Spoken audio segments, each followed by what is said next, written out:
Binagyo na kami dito sa bundok. Ang sarap mag-ulam yung may sabaw ba. Hindi ko na alam kung anong lulutuin ko. Basta kung ano-ano na lang. Kalat-kalat naman dito, oy. Paano ako magluluto? Parang tinamad na tuloy ako. May karning dinosaur kami dito, oh. Pwede na to. Meron din kaming mga gulay dito. May patatas, may talong. Pwede na. Tignan nyo, kalakas-lakas ng ulan. Ba naman to? Pinabalatan ko muna sa pinsan ko yung mga ricados. Ang lulutuin pala namin ay nilagang ribs ng baboy. Meron kami ditong ribs ng baboy. Ewan ko, nung nakaraang araw pa ata to. Okay pa naman yung amoy. Tapos, lalagyan namin ng patatas, ng saging, at saka yung kamote. May kamote na, Kuya So? Kamote! Yung tadtara namin dito. Okay na to, pwede na to. Hiwain ko muna itong ribs. Ganito, kalaking hiwa. Aray ko. Parang nahihirapan ako sa kalisod nito. Paghihiwa pa lang nito, nahihirapan na ako. Dito natin malalaman kung marunong ba talagang magluto si Madam. Tapos itong patatas, maliliit yung kamuting nakuha namin, oh. Tapos itong saging, hiwain lang namin to, ha. Babalik kami, wait lang. Hindi na lang kaya natin balatan yung kamote. Maliliit kasi yung kamote. Pag babalatan to, unti na lang yung matitira. Hindi na natin to balatan, nasa balat naman yung vitamins. Diretso na lang natin to hiwain. Nangangamoy na yung kanin namin, ate. Nasunog na yung kanin mo. Bising-busy na kami dito. Bibilisan na namin to pag gabi na. Gutom na din kami. Imekos-mekos na lang namin to. Akin na yan, Bi. Huwag mo na lang yung balatan. Tatarin na natin to. Nahiwa na namin lahat. Yung mga ricados at yung mga ingredients, lahat natadtad na namin. Hugasan muna namin to para mawala yung germs. Minekos-mekos ko na. Organic yung mga plato namin dito. Kunwari lang to. Hindi talaga ako naghuhugas. Ngayon lang to kasi may video. Nilagyan ng ilaw yung organic naming kalan. Kasi nga, madilim. Para sa video, ginagawa namin lahat. And you ready, go! Tcharan! May ilaw na kami dito sa organic naming kalan. Sino magluluto? Ako! Mauubusan ako ng hininga nito. Sinalang na yung kawali. Painitin muna natin para ilagay yung mantika. Konting mantika lang, baka magka-kolesterol tayo. Isunod yung mga ricados. Kung may organic kaming plato, may organic din kaming sandok. Lunod na natin yung bawang. Aray, aray, aray! Yung sibuyas. Lunod na yan. Pati na din itong kamatis. Paano maluluto to kung ang kahoy basa? Inulan kasi kami dito. Naku, bukas pa kami makakain ito. I am so very emotional. Literal, ihila ka muna bago maluto. Putik na yan. Wala na, tumulo na yung luha ko. My God. Ito yung magpapasarap sa pagkain, yung pinaghihirapan talaga ba. Ilulunod na natin yung ribs ng baboy. Ako kasi kapag naglalaga, ginigisa ko muna. Haluin lang natin ang haluin ito hanggang sa mahilo tayo sa kakahalo. Lagyan na ng tubig. Putik na yan. Lagyan natin ng 1 galong tubig. Ganun, ganyan kadami. Lagyan na natin ng asin. Takpan muna at mag-wait tayo ng mga 1 araw bago maluto. Bakit ganito yung panggatong natin? Wala na. Iiyak na talaga ako. Ha? Gamot pala yung usok sa mata. Sino may sabi? Lumakas ng apoy, maya-maya niyan. Mamamatay na naman yan. Pag kumulo na, ilulunod na yung mga gulay. Ikaw na naman ang mag-ano nito, be. Ikaw na naman. Namatay na naman, oh. Naririnig ko na. Naririnig ko, kumulo na talaga siya ng mga 100 times. Ayan, kumulo na pala. Kamote. Tapos, etong patatas. Woo! Lakas ng usok talaga! Sakit sa mata! Takpan muna natin ulit para maluto kagad. Maluto nga ito, pero wala. Tutulo yung luha mo. Buksan muna natin ang init. Wow! Very worth it. Gusto ko talaga yung mahihirapan talaga ako ba. Yung maubusan ka ng hininga bago maluto yung niluluto mo. Iiyak ka pa bago maluto. Perfect! Matigas pa yung patatas at yung kamote. Excuse me po. Tamang tambay lang tong mga to. Kung kailan malapit na maluto, doon pa lumakas yung apoy. Ilunod na natin itong saging. Haluin ko muna. Tignan nyo dyan, tignan nyo. Pagkasarap-sarap na to. Konting kulo pa. Luto na yung kamote. Yung patatas luto na din. Natimplahan ko na din to. Lunod na yung sibuyas, dahunan. Para babango yung nilaga, lagyan pala natin ng lemongrass para bongga ba? Para mapasabi ka na lang talaga na, ang sarap, ang sarap-sarap, ang sarap ko! Huling halo bago natin imukbang. Mukhang nangangamoy na yung isda naming dala. May isda pa pala tayo dito. Iba yung amoy talaga. Hala, kailangan na nang lutuin to. Hala, nakalimutan namin. May isda pa pala kami dito. Subain mo na lang yan. Isisave namin yung bangus. Sayang naman to pagkalaki-laki nito. Wala sa plano tong mag-ihaw kami ng bangus. Pero dahil iba na yung amoy ng bangus, susugbain na lang namin to. Hinati namin yung bangus kasi hindi magkasya sa bago namin ihawan. Oh, perfect! Nilaga lang yung planong lutuin hanggang sa may sinugbang bangus.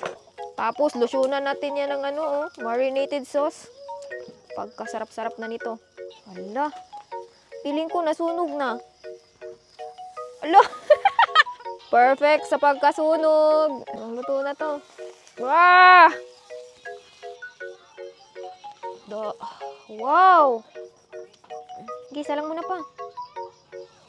Habang iniihaw tong bangus, kakain na kami. Kain muna tayo! Lagay mo dito. Ayun! Wow! Ready na din yung kanin, oh.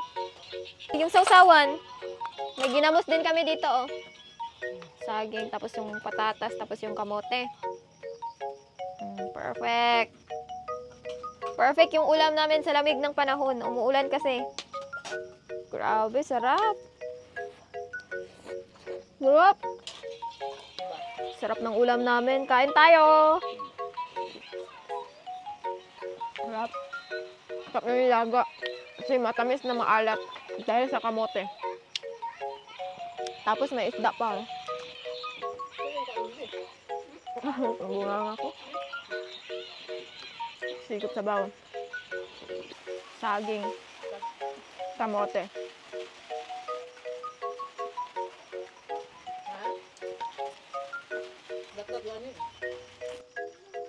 Unti na lang, paubos na to. And sinugba na bangus. Hindi pa nabawasan yung buntot. Ang sarap ng ulam namin. Sana masarap din ulam nyo. Bye-bye! Andito na naman ako sa bundok at saka naka-harvest kami ng isang baldeng kamuting balanghoy. Gagawa tayo ng merienda ngayon. Kaya go! Babalatan ko muna to. Dito na ako sa labas magbabalat kasi mahangin. Akala ko madami, unti lang pala.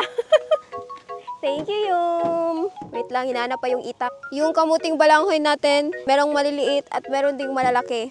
Ang laki! Yung itak! Akin na! Mag-iingat sa pagbabalat.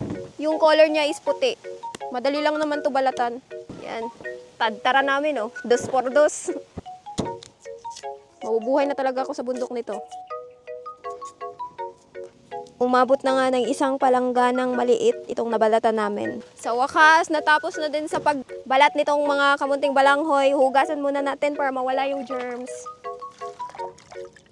Pabilisang hugas lang to. Ayan, okay na. Ang susunod na gagawin natin, babanggurin natin yung kamunting balanghoy. Gamit ito. Ganon. Malinis nung sako ha, nilinis namin to. Gusto ko yung ganito ba, yung nahihirapan ako. Ang daming proseso, pero okay lang, kakayanin. Para sa masarap na merienda, go! Dahan-dahan lang sa pagkudkod. Baka pati yung kamay mo, makudkod din. Purified organic yung merienda namin ngayon. Made from all organic ingredients. Tingnan ko muna. Tadaan! Unti pa!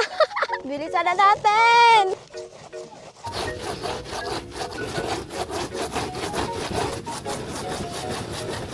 Lapit na ako matapos. Ito na lang talaga. Tadaan! Wow! Ang dami din naming nakudkod. Ang susunod natin gagawin, pipigain natin to para lumabas yung duga. Meron akong malinis na tela dito. Talagang nilabhan pa to bago ginamit. Ito yung gagamitin nating pangpiga. Maglagay, tapos balutin, tapos pigain. I-CPR ko na lang kaya to. Tcharan! Diba? Nalata. Pwede na to. Last na lang, last na lang. Oh, my goodness. Uy, ito na. Parang naglalaba lang. Naubusan ako ng energy dun ah. Tatakpan muna natin to gamit itong tela.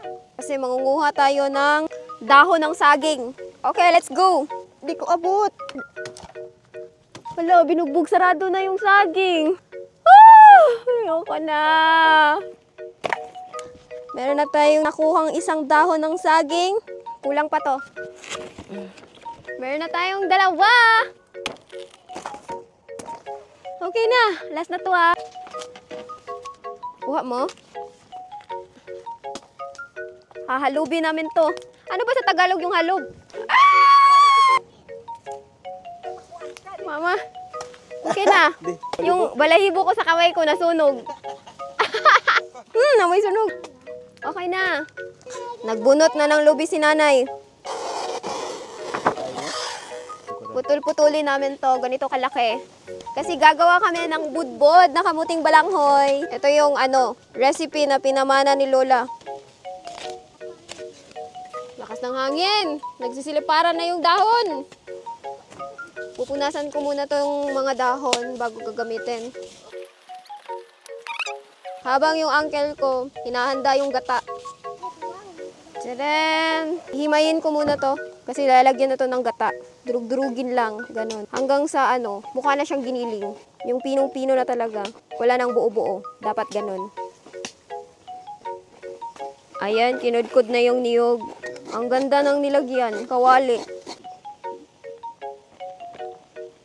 Lalagyan na namin ng kalamay na pula, tunay, no? Ah, mas kubado. Ihalo muna. Sunod, yung gata. Minekos-mekos ko na to.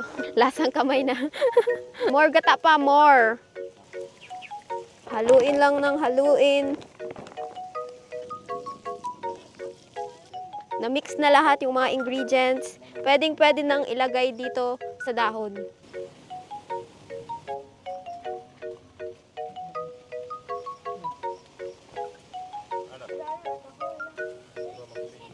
Itatry ko kung marunong ba ako. Ganun-ganunin mo lang pala, oh. Hala. Hala. Na-deform.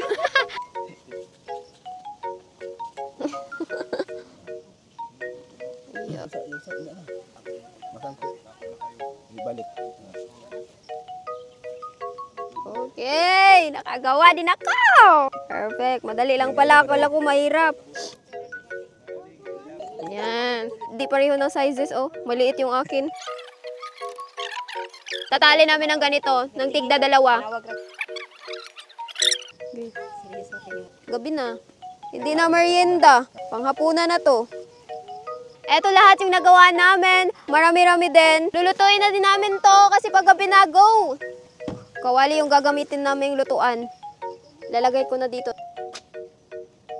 Kung hindi magkasya, hanapan ng paraan. Kasi ito lang yung bakante na lutuan, kawali. Meron pa palang hindi natalian, oh. Tatakpan namin ng dahon sa ibabaw para hindi magsingaw-singaw. Ready ng isa lang to! Tuin na to!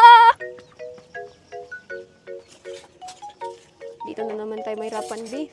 Lalagyan natin ng tubig para may sabaw.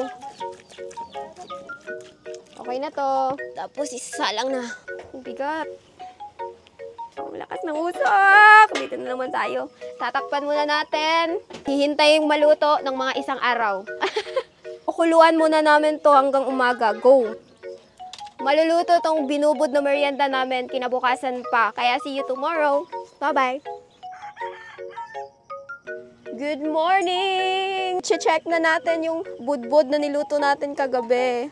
Ewan ko na lang kung hindi pa to luto kasi naabutan ba naman ng umaga. Hala, parang unti na lang. La, bakit umunti na lang to? Dahil naabutan ng umaga, yan na lang yung natira. Pero buti na lang, may natira pa. Haanguin lang muna natin to. Oh, ang init. Yes! Buti, may kalahati pang natira. Magbubukas tayo ng isa at ipapakita ko sa inyo yung finished product. Wow!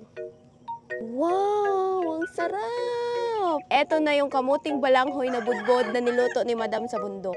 Perfect! Titikman natin. Ang sarap. Ako lang yung tamis. Ganito yung kulay ng budbol dahil sa asukal. Masarap to pag may kape. Titimpla tayo ng kape.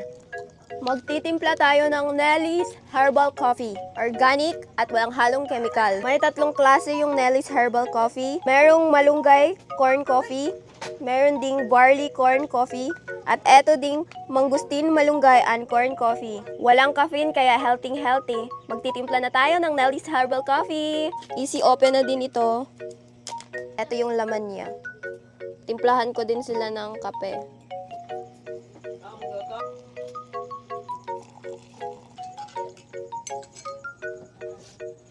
Nay! Mga pe! Kape! Ang sarap i-partner sa kape yung budbud. Perfect!